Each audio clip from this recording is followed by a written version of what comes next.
कैसे हो प्यारे दोस्तों। आज हम एक्सप्लेन करेंगे एक अमेरिकन कॉमेडी ड्रामा मूवी को जिसका नाम येस गॉड येस है। दोस्तों, अगर आप 18 साल से कम उम्र के हैं तो आप ये वीडियो ना देखें, क्योंकि इसमें ऐसी बातें बताई गई है जो आपके लिए ठीक ना हो। मूवी की शुरुआत एक एलिस नाम की लड़की से होती है जो कि एक स्टिक कैथोलिक स्कूल में पढ़ती है। एलिस एक बहुत ही इनोसेंट लड़की थी जिसमें सब चीजों के बारे में जानने की क्यूरोसिटी कूट कूट कर भरी थी। स्कूल में सेक्स एजुकेशन की क्लास होती है जिसमें हम लोग मर्फी नाम के एक टीचर से मिलते हैं जो कहता कि शादी से पहले सेक्स करना गलत है। भगवान ने सेक्स एक पर्पस के लिए बनाया जो कि हमारे जनरेशन को आगे बढ़ाना, यानी कि बच्चा पैदा करना, और इसे सिर्फ शादी के बाद ही करना चाहिए। तभी एक स्टूडेंट मास्टरबेशन के बारे में पूछता है। मर्फी कहता है कि क्या तुम इससे बच्चा पैदा कर सकते हो? एक लड़की जवाब देती है नो। मर्फी कहता है कि एक से ज्यादा शादी करना या शादी से पहले किसी प्रकार का सेक्स या मास्टरबेशन गॉड के प्लान के खिलाफ है। याद रखना, गॉड हमेशा तुम्हें देख रहा है। क्लास के बाद एलिस की बेस्ट फ्रेंड लॉरा उसके पास आती है और कहती कि मैं स्कूल के रूल्स को मानते हुए तंग आ गई। एलिस कहती है कि तुम्हें पता था कि मास्टरबेशन एक पाप है? लॉरा कहती है हाँ बिल्कुल है, और तुम जो टाइटैनिक मूवी के बोल्ड सीन को बार बार रिवाइंड करके देखती हो वो भी एक पाप है। एलिस कहती मुझे ऐसा नहीं लगता। स्कूल खत्म होने के बाद एलिस घर आती है और कंप्यूटर में AOL चैट खोलकर कुछ गेम्स खेलती है। दोस्तों, AOL एक मैसेंजर चैट है जिसे लोग फेसबुक से पहले यूज करते थे। तभी इसके पास हैरी चेस्ट नाम के एक यूजर नेम से पर्सनल चैट आती है जो अपने बीवी के साथ सेक्स के दौरान ली गई कुछ एडल्ट फोटोज एलिस को भेजता है। एलिस इसे देखते ही एकदम से कंप्यूटर स्क्रीन बंद कर देती है, लेकिन फिर उसे देखने की इच्छा होती है। तभी उस आदमी का एक मैसेज आता है जिसका मीनिंग एलिस को नहीं पता था। वो उससे इसका मीनिंग पूछती है तो वो आदमी लिखता है एज, सेक्स और लोकेशन। एलिस थोड़ा सोचती और जवाब देती है। एलिस उसे जवाब देती है। फिर वो आदमी एलिस से उसकी फोटो मांगता है तो एलिस उसे अपनी फ्रेंड की फोटो भेज देती है। बाद में रिप्लाई करता है तुम काफी सुंदर हो। फिर वो उसके साथ सेक्स चैट करने लगता है। एलिस को काफी सारी चीजों के मीनिंग नहीं पता थी। वो पूछता है कि क्या कभी तुमने खुद को टच किया है? फिर वो आदमी एलिस को एक और अडल्ट फोटो भेजता है और वो अपने स्कर्ट में हाथ डालती है और उसे थोड़ा अजीब महसूस होता है। तभी अचानक उसकी माँ की आवाज आती है तो वो कंप्यूटर बंद करके वहाँ से चली जाती है। अगले दिन स्कूल में लंच के दौरान बेथ नाम की लड़की एलिस के पास आती है और कहती है कि मैं बिलीव नहीं कर सकती कि तुमने लॉरा की पार्टी में वेट के साथ सिलेट टॉस किया है। लॉरा भी ये सुनकर शॉक हो जाती है और पूछती है कि क्या तुमने सच में मेरी पार्टी में वेट के साथ सिलेट टॉस किया है? एलिस कहती है कि मुझे तो उसका मीनिंग भी नहीं पता। बेथ कहती है कि पूरे स्कूल में ये बात फैल गई है और वेट की गर्लफ्रेंड हेदर इससे काफी अपसेट है। लॉरा कहती है कि वो सब छोड़ो, लेकिन तुम मेरी पार्टी में आई क्यों नहीं? बेथ कहती लास्ट वीकेंड में स्कूल की तरफ से एक ट्रिप पर गई हुई थी जो कि काफी कमाल की थी।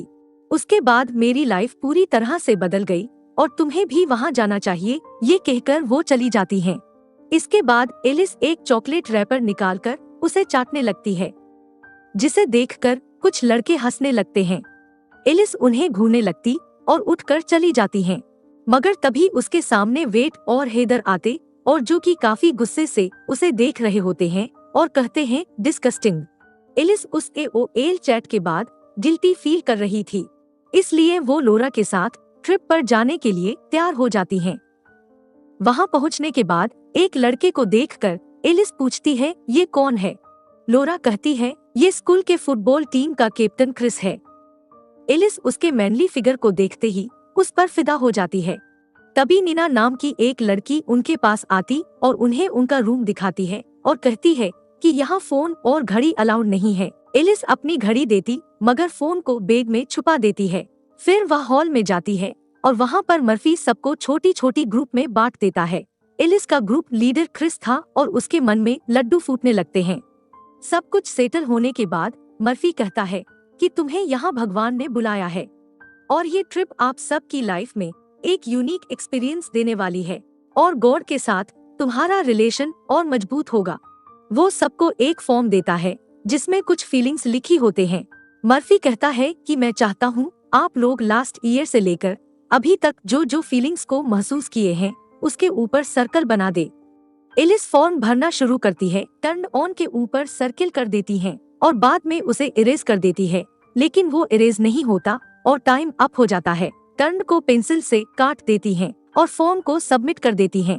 इसके बाद नीना एक स्पीच देती और कहती है कि उसकी पूरी फैमिली उसे इग्नोर करती है, मगर यहाँ आने के बाद उसे रियलाइज हुआ कि वो अकेली नहीं है, गॉड उसके साथ है, और तभी उसे मन की शांति मिली। ये सुनने के बाद वहाँ बैठे सारे लोग इमोशनल हो जाते हैं। रात को एलिस अपने फोन में गेम खेल रही थी, तभी उसका फोन वाइब्रेट करता है। वो कुछ देर तक सोचने लगती और फिर अपने फोन को अपने लेग्स के अंदर डालती है। उसे बहुत ज्यादा अजीब महसूस होता है। अगले दिन सब जंगल में कुछ लेने जाते हैं और एलिस सिर्फ क्रिस को ही देख रही थी। तभी एक लड़की गिर जाती और क्रिस उसे संभाल लेता है। यह देख के एलिस के दिमाग में एक आइडिया आता है और वो भी गिरने का नाटक करती है। क्रिस उसके पास आता है और उसे उठाकर नर्स के पास ले जाता है। एलिस को बहुत ही अच्छा फील होता और वो एंजॉय करने लगती है। कहानी में आगे हम लोग देखते कि एलिस अपने कमरे में थी और नीना उससे कुछ बात करने आती, मगर तभी एलिस का फोन वाइब्रेट होता है। नीना देख लेती और बोलती कि तुमने मुझे झूठ बोला है, और वो सीधा जाकर ये बात मर्फी को बता देती है। मर्फी एलिस को बुलाता है और कहता है कि यहाँ कुछ हासिल करने के लिए हमने ये कुछ रूल्स बनाए हैं और तुमने इसे तोड़ा है और मुझे इसके लिए तुम्हें पनिशमेंट देना होगा, तो तुम्हें अभी से पूरे कैंप को क्लीन करना होगा। एलिस कैंप क्लीन करने में लग जाती और उसे मर्फी के रूम में कंप्यूटर दिखता है। वो कंप्यूटर में AOL चैट खोलकर पूछती है कि सेलेक्टॉस क्या होता है, लेकिन सब लोग उसे अलग अलग जवाब देते हैं। फिर वो स्क्रीन को ऑफ करके चली जाती है, मगर कंप्यूटर को ऑफ करना भूल जाती है। उसी रात मर्फी सारे स्टूडेंट को बिठाता है और सबके सामने उनके घर से आए हुए लेटर को पढ़ता है, जिसे सुनकर सब इमोशनल हो जाते हैं। अगले दिन क्रिस एलिस के साथ 3 और स्टूडेंट को बुलाता और कहता कि सबके मन में कुछ न कुछ गिल्ट होता है और मैं चाहता हूँ कि आज तुम वो सब बाहर निकाल दो और इससे तुम्हें मन की शांति मिलेगी। सब लोग अपने अपने गिल्ट बोलते हैं, जिससे एक लड़का कहता है कि लास्ट वीक मेरा ब्रेकअप हुआ है और मुझे ऐसा दिखाना पड़ा कि मुझे कोई फर्क नहीं पड़ा, लेकिन अंदर से मैं टूट गया हूँ।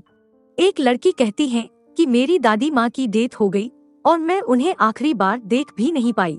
फिर एलिस की बारी आती है, लेकिन उसके पास बताने के लिए कोई स्टोरी नहीं होती। वो झूठ बोलती है कि कुछ दिन पहले उसके डॉग की मौत हो गई थी, मगर बाद में उन्हें पता चला कि उनके पड़ोसी ने उसे जहर देकर मार दिया था। ये सुनकर एक लड़की जोर जोर से रोने लगती है। इसके बाद सब खाना खाते हैं और तभी मर्फी वहाँ आकर कहता है कि किसने मेरे कंप्यूटर में AOL चैट खोलकर एडल चैट किया है, लेकिन कोई भी जवाब नहीं देता है। मर्फी कहता है कि मैं ये तो नहीं जान सकता कि किसने किया है, मगर याद रखना गॉड सब कुछ देख रहा है। एलिस डर जाती है, लेकिन किसी को कुछ नहीं बताती। इसके बाद मर्फी एलिस को बुलाकर पूछता है कि गॉड के साथ तुम्हारा रिलेशन कैसा है। एलिस कहती अच्छा है। मर्फी पूछता है फिर तुमने फोन में टर्न क्यों भरा था। एलिस कहती है कि ये मैं बहुत दिन पहले फील कर रही थी। मर्फी पूछता है क्या तुम अभी भी ये फील करती हो। वो कहती नहीं। इसके बाद एलिस कैंप साफ कर रही होती है, तभी वेट वहाँ पर आता है और कचरा नीचे फेंक देता है। एलिस पूछती है कि तुम्हारा प्रॉब्लम क्या है। वेट कहता है कि तुम्हारी वजह से मेरा ब्रेकअप हो गया है। एलिस कहती है मैंने क्या किया, बल्कि मेरा नाम खराब हुआ है। मुझे तो उस वर्ड का मतलब भी नहीं पता। हमारे बीच में कुछ भी नहीं हुआ था, मगर टीचर से लेकर स्टूडेंट तक सब मुझे बेड गर्ल समझते हैं। तभी मर्फी वहाँ पर आता है और वेट को अपने साथ ले जाता है। उनके जाने के बाद एलिस कचरा साफ करने लगती है।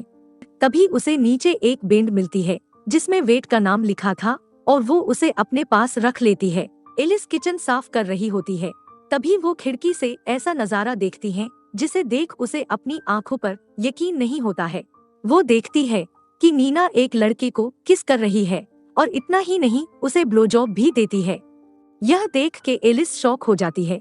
वो तुरंत ये बात जाकर लॉरा को बताती है, मगर लॉरा उसकी बातों पर यकीन नहीं करती और कहती कि तुम्हें शर्म आनी चाहिए कि तुम नीना के बारे में इतनी झूठी अफवाह फैला रही हो, और मुझे बताओ कि तुम्हारा कुत्ता कब मरा था।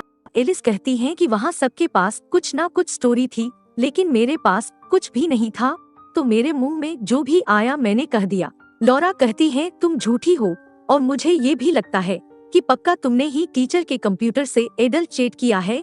एलिस कहती है मेरा यकीन करो ये सब सच नहीं है। लेकिन लॉरा वहाँ से चली जाती है और एलिस उदास हो जाती है।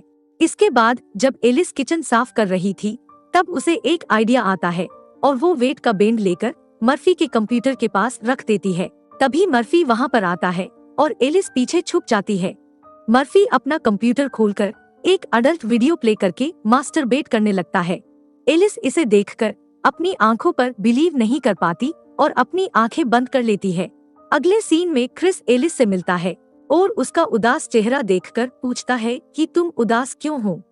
वो दोनों एक टेबल के ऊपर बैठते हैं, मगर अचानक से एलिस उसे किस करने लगती है। क्रिस भी उसे किस करता है, मगर वो खुद को संभाल लेता है। वो उसे दूर हटा के कहता है कि तुम क्या कर रही हो, ये गॉड के प्लान के खिलाफ है, और वहाँ से भाग जाता है। एलिस बहुत ज्यादा उदास हो जाती है। रात को जब सब प्रेयर्स कर रहे होते हैं तब एलिस चुपके से वहाँ से निकल जाती है और पास के एक बार में जाती है। वहाँ वो बार के ओनर गिना से मिलती है, जो उसका उदास चेहरा देखकर पूछती है क्या हुआ। एलिस कहती है ऐसा क्यों होता है कि लोग जो होते हैं वो दिखाते नहीं, एक फेक इमेज बनाकर चलते हैं। गिना कहती है कि ये आजकल सबकी प्रॉब्लम है। एलिस कहती है कि मैं छोटी छोटी गलतियाँ करने से डरती हूँ। गिना कहती है कि मैं भी बचपन में एक स्टिक कैथोलिक स्कूल में पढ़ती थी और मुझे पता है कि तुम कैसा फील कर रही हो। फिर दोनों कुछ और बातें करते और एलिस को थोड़ा अच्छा महसूस होता है। फिर गिना कहती है चलो मैं तुम्हें ड्रॉप कर देती हूँ। एलिस जाते समय पूछती है कि क्या तुम्हें पता है कि सिलेट टॉस का मतलब क्या है। यह सुन के गिना हंसने लगती है और कहती है इसका मतलब है लेकिन समवन बट होल। एलिस हैरान हो जाती है और हंसने लगती है और रूम में वापस आ जाती है। अगले दिन सब ब्रेकफास्ट कर रहे होते हैं, तब मर्फी आकर वेट को अपने साथ ले जाता है। तभी लॉरा एलिस के पास आती और कहती है कि सॉरी, मुझे लगा था कि तुमने टीचर के कंप्यूटर से एडल्ट चैट किया था, मगर सच तो ये है कि वो सब वेट ने किया था। उसका बैंड कंप्यूटर के पास मिला, प्लीज मुझे माफ कर दो। एलिस कहती है कोई बात नहीं। लॉरा कहती है कि तुम्हें यह बात पता है कि वेट एक गे है। एलिस कहती है लेकिन उसकी तो एक गर्लफ्रेंड है। लॉरा कहती है लेकिन उसने आज तक उसे एक किस भी नहीं किया, और ये बात को छुपाने के लिए उसने तुम्हारे बारे में सिलेट टॉस की अफवाह फैलाई थी। तभी वेट वापस आता और सबके सामने कहता कि प्लीज गॉड मेरी गलतियों के लिए मुझे माफ कर दो। तभी मर्फी कहता है कि तुम में से किसी को कुछ कहना है तो यहाँ आकर कह सकते हो। अब एलिस में हिम्मत आ गई थी तो वो सबके सामने जाती है। वो कहती है कि यहाँ सब लोग बातें तो बना लेते हैं, पर इसका मतलब ये नहीं कि जो कुछ भी तुम सुनते हो वो सब सच है। दुख होता है जब कोई तुम्हारे बारे में झूठी अफवाह फैलाता है और आप खुद को अकेला महसूस करने लग जाते हो। यहाँ सबके पास सीक्रेट है, क्या बिगड़ जाएगा कि आप लोग सबके साथ ऑनेस्ट रहे और सबकी चॉइस को रिस्पेक्ट करे। आखिर गॉड भी तो यही चाहते हैं। ये कहकर वो चली जाती हैं और पूरा हॉल एकदम से शांत हो जाता है। इसके साथ ये ट्रिप खत्म होती है और सब अपने अपने घर आ जाते हैं। अगले दिन एलिस अपने स्कूल जाती है और क्रिस उसे देखकर छुप रहा होता है। एलिस उसके पास जाके कहती है कि उसे छुपने की जरूरत नहीं है, क्योंकि जो लास्ट टाइम हुआ वो आगे नहीं होगा। क्या हम दोस्त बन सकते हैं? क्रिस बोलता है क्यों नहीं। फिर वो मर्फी के पास जाती है और अपने गिल्ट शेयर करने लगती है। मर्फी पूछता है कि तुम्हें और कुछ कहना है क्या। वो कहती है कि मुझे एक बात बतानी है। मैंने ट्रिप पर एक वीडियो देखा था जिसमें 2 लोग सेक्स कर रहे थे। मर्फी समझ जाता है कि एलिस किस वीडियो की बात कर रही हैं। वो पूरे कॉन्फिडेंस के साथ कहती है कि मुझे पता था कि ऐसा वीडियो देखना पाप है, मगर फिर भी मैंने उसे देखा। मर्फी समझ जाता है कि एलिस किस वीडियो की बात कर रही हैं और कहता है कि मुझे नहीं पता, ये गॉड और तुम्हारे बीच की बात है। इसके बाद एलिस खुशी से घर आती है और टाइटैनिक मूवी का सीन देखती है और अपने स्कर्ट में हाथ डालती है, मगर इस बार उसके मन में कोई भी गिल्ट नहीं था और इसी के साथ मूवी यहीं पर खत्म हो जाती है।